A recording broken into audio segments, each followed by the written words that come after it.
a lot of students that we work with, they have the grades and the talent to get in, but sometimes they can struggle, to come up with the funds. So I'm just wondering, what sort of scholarships and funding options do you have at the University of Manchester? For Masters and Bachelor students, we have a scheme called Global Futures, which is open to students from certain countries. Pakistan, I'm happy to say, is one of those countries, which is great. And that represents a tuition fee reduction of £10,000. Okay.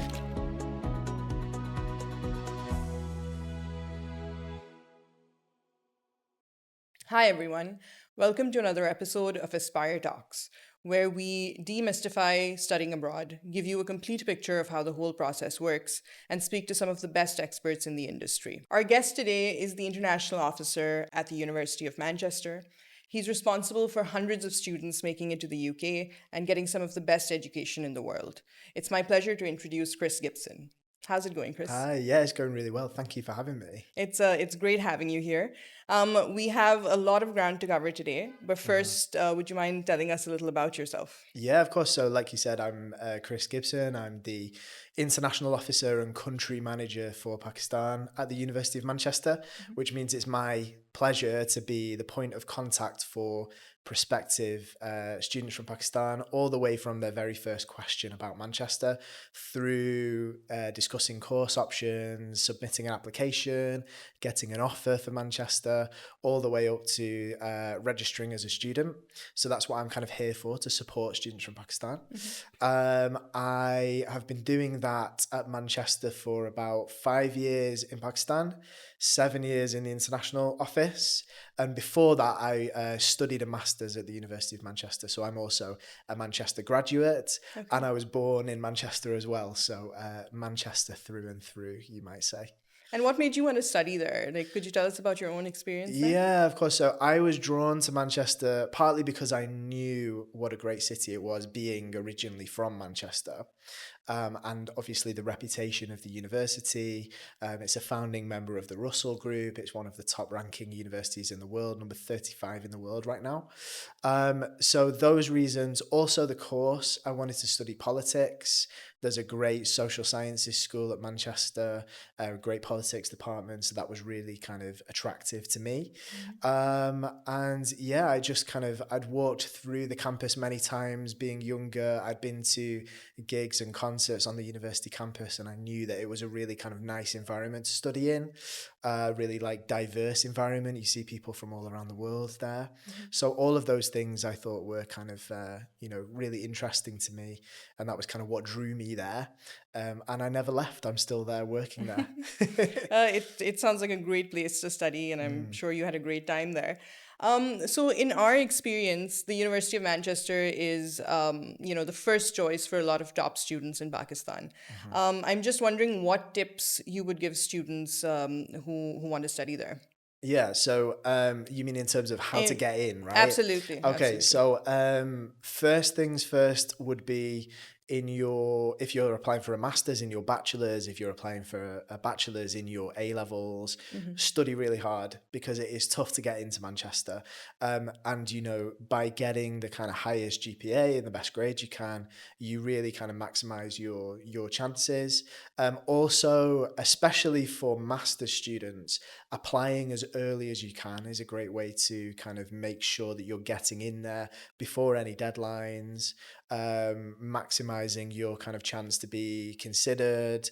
Don't leave it till the last minute when all of the spaces are full and it's really competitive. If you apply as early as you can, and I'm talking about kind of any time between October and maybe January, February at a push, you should be okay. But the earlier the better. Don't neglect your personal statement. That's another thing as well, because the grades are one thing, and that's really important, but it's super important to have a strong, well-rounded application. And actually, a personal story, for my undergraduate, I studied at a different UK university because they did the course combination I wanted, which was different to what they offered at Manchester. At the same time I applied for Manchester, I tailored my personal statement to the one that was my first choice. And even though I was predicted all A's at A level, and I actually eventually got an A star and three A's, Manchester rejected me because my personal statement wasn't right. So that part is really important as well. So those would be my three pieces of advice. Study hard, apply early, and make sure your personal statement is good as well as your grades. That's all super helpful, and thank you for sharing your own experience That's okay. applying there.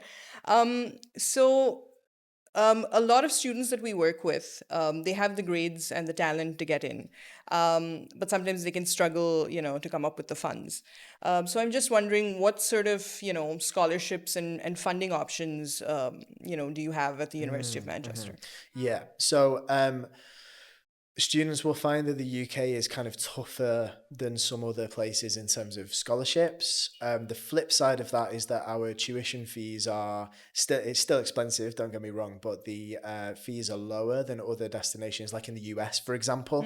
If you're looking at World Top 50 universities, the UK's fees are comparatively lower. So although there are fewer scholarship options, it's not the end of the world.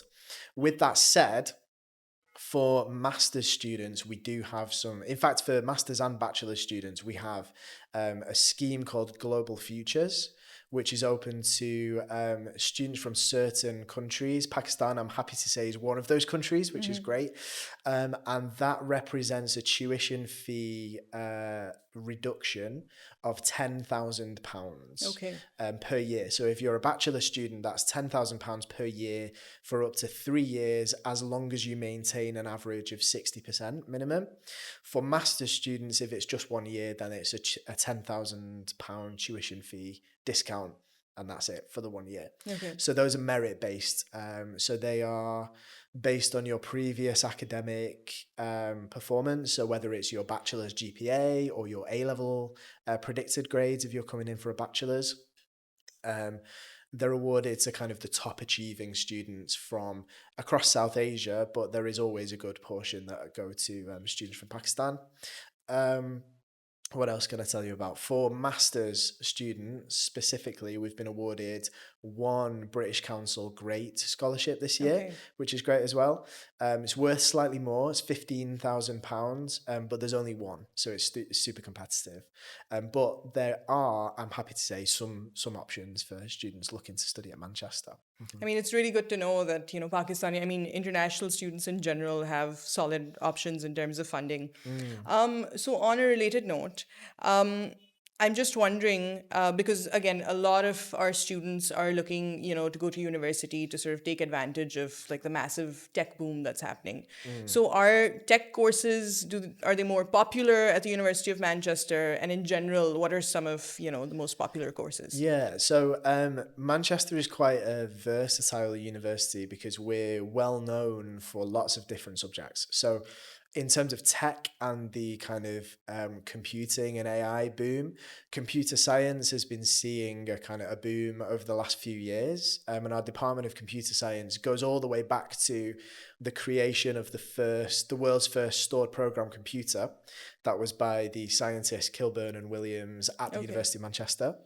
As it was at that time. We've had some mergers and things since then, but at the university, as it was in the 50s. And since then, we've kind of continued the tradition of innovation in computer science. Okay. So our computer science degrees do deal with AI. There are some modules available on AI there as well.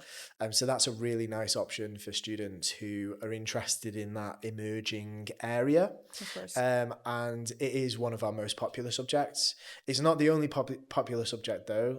Also our Alliance Manchester Business School, our business department, super popular. There are bachelor's and master's courses in management. There's a master's in marketing, which is really popular. There are things like business analysis and strategic management. There are business analytics and operational risk analysis. It's something like that, but business analysis is really popular as well.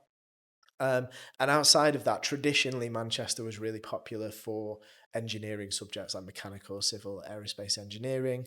I'm a humanities graduate, so Mm-hmm. it would be terrible of me not to mention the fantastic humanities options outside of business as well. So social sciences, economics, PPE, politics, all of those kinds of things, law as well, all very, very popular at Manchester and really kind of high quality teaching. So whatever you want in those kind of like traditional areas of study, you're going to find something really great at Manchester.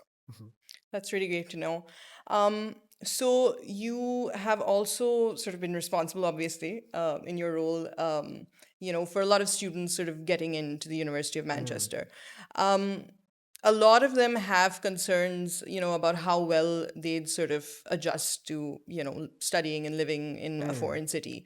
So I'm just wondering what sort of, if the University of Manchester offers any sort of support in terms of community and settling into this new Mm. environment. Yeah, that's a great question. And obviously, it's a huge thing to move to a different country, a different culture. I mean, I experienced it a little bit to a small extent myself because as part of my bachelor's, I studied in Spain. So I stayed in Hmm. Europe, but I was in a different language, different culture, all of that stuff. So, I understand to some extent how difficult it is to adjust in those circumstances. The university understands that as well. So there is a period called Welcome Week, which is in the week immediately before the classes start. And Welcome Week is like a program of orientation activities. Some of them are specifically for international students. Some of them are for your course as you join. Okay. Some of them are purely social things for all students. So, like, there's a start of year fair where the Students' Union, which is like the student body representative, kind of related body that's not part of the university, but it reflects student needs back to the university. They are a hub for the student groups and societies. So things like there is a Pakistani society for students coming to Manchester from Pakistan. Okay. There is an international student society just for all international students.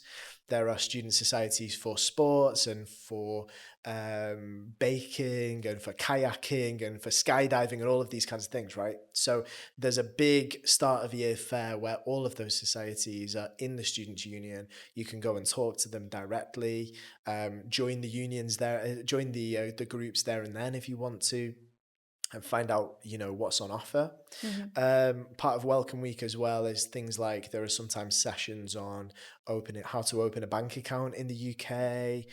There are campus tours. The campus is full of student ambassadors wearing university purple hoodies that say "Ask me" on the front, and you can ask them any Okay. questions if you get lost. So Welcome Week is a super welcoming time on campus.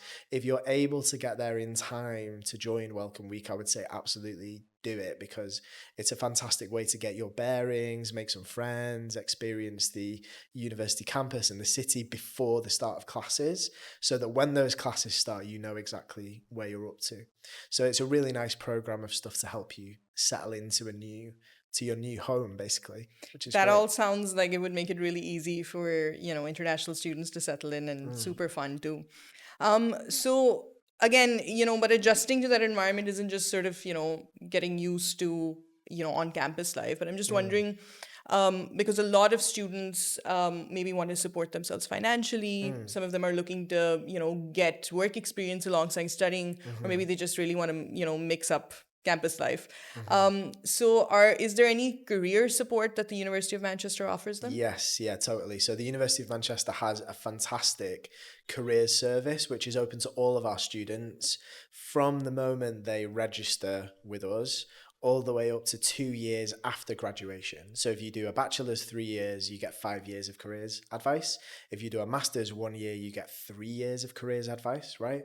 And they do all kinds of stuff. They invite top employers to the campus for a big careers fair, which normally happens around October, November, I believe, which is a great way to meet potential employers and understand what they're looking for. Okay. They also offer one-to-one guidance. So I actually went in there as a graduate myself, Okay. not knowing what career I wanted to do. As I came up to graduate my master's and said, this is my degree, this is what I'm interested in, what would you recommend? And they actually recommended that I look at some opportunities, including an internship in the international office, which is where Okay. I still work, right? Okay. So I didn't know that job existed until I went to the career service. They also can help you to optimize your CV. They can help to practice with UK job interview technique, which is very specific. It's quite different to other parts of the world. So getting on top of that job interview jargon, etiquette, the way to structure your answers, the career service can help you with all of that stuff. There is international student specific advice there in the career service as well, which is Okay. great. So all of that is kind of there to give students the tools they need to become a really attractive graduate to prospective employers. Certain parts of the university have their own careers support stuff as well. So Alliance Manchester Business School that I mentioned earlier has its own business specific career service as well, and they organize guest talks from employers. They do a business focused careers fair and that kind of thing. Okay. So there really is loads and loads of support available for students as they kind of go through their studies and they want to kind of become the best and most attractive graduates to employers that they can possibly be. The university does its best to kind of give them the tools to do that. Okay, and then just to sort of expand on that a bit, viewers may or may not know, but the University of Manchester is the second most targeted UK university, by top graduate employers. So I'm just wondering if you could, if any sort of success stories come to mind specifically for international students. Yeah, totally. I mean, there are a couple of students from Pakistan who have gone on to do really amazing things. Lots of them have gone on to PhDs and further research and things after a master's. There are a couple, one of them went on to work on a clean water project here in Pakistan, but in collaboration with the UN, which is amazing. Wow. One of our Pakistani graduates went on to work for the UK's water and pollution regulatory body for a while before coming back to Pakistan. So there are all of these kind of like amazing success stories. And I spoke to another student who had come to from Pakistan to Manchester to study management because he was going to take over his parents' auto trading business, and he wanted to learn UK ways of doing business before taking them back to his family business. Okay. So there are all kinds of different scenarios and different career paths. But you can see from those examples that a degree at Manchester can take you whichever way you want to go. And the only thing I would say is job applications in the UK are always competitive, right? And getting a job is tough, right? We've all been through that. Of course. And the students will go through that eventually. So taking advantage of those extra bits of support, including the career service that I mentioned, are so important, as well as studying really hard, obviously, to get the best degree possible, because the tools are there, but it's up to students to kind of take hold of those and make themselves, the best they can be. So those would be my kind of my success stories, I guess. Yeah. No, that's really in those are really inspiring stories, and thank you for sharing them, and also some great advice. So just before we wrap up, I have one more question for you, and it might be the most important question of all. Okay. So we have quite a few Manchester United fans in Pakistan Right. and Man City fans too. I'm just wondering, what what you think the experience is like for football fans, sort of getting to, going to university on their team's home turf. Yeah, I mean, it's the city is football crazy, Mm-hmm. honestly. And whenever United or City are playing, the city centre is full of people in scarves and in football shirts, and the British pubs are full of people watching it on screens and these kind of things. Okay. So I mean, as somebody who drives into the city, I live in Trafford, by the way, so I drive past Old Trafford Stadium, and on match days the traffic is standstill. There are people in United colours everywhere. It's the same on the other side of the city for the Etihad Stadium as Mm-hmm. well. Both of them are really within easy reach of campus. So alongside studies, you can get match tickets. You can go and see United or City play, um, really easily. And I would say if you're a football fan, do definitely go and experience that, because it's a kind of a once in a lifetime thing. It's fantastic atmosphere. Even if you don't go into the stadium, the city itself really comes alive around football. So yeah, it's an amazing experience as a football fan. There are tours of those stadiums. Actually, some students get part-time work at the Okay. vendors in the stadiums as well. So I know definitely the Etihad does that. I think Old Trafford too. So if you want to kind of look into those opportunities, they're there as well. Hmm. That sounds really exciting, and I'm sure students would be excited to sort of enjoy that part of the culture too. So that brings us to the end of our conversation. Thank you so much for joining us today, Chris. It's been a real pleasure speaking with you. Thank you so much for having me. It's been great. So that's it for today's installment of Aspire Talks. We'll be with you again soon with yet another expert and more advice to help you plan your study abroad journey. Thanks for watching, and we'll see you in the next one. Bye.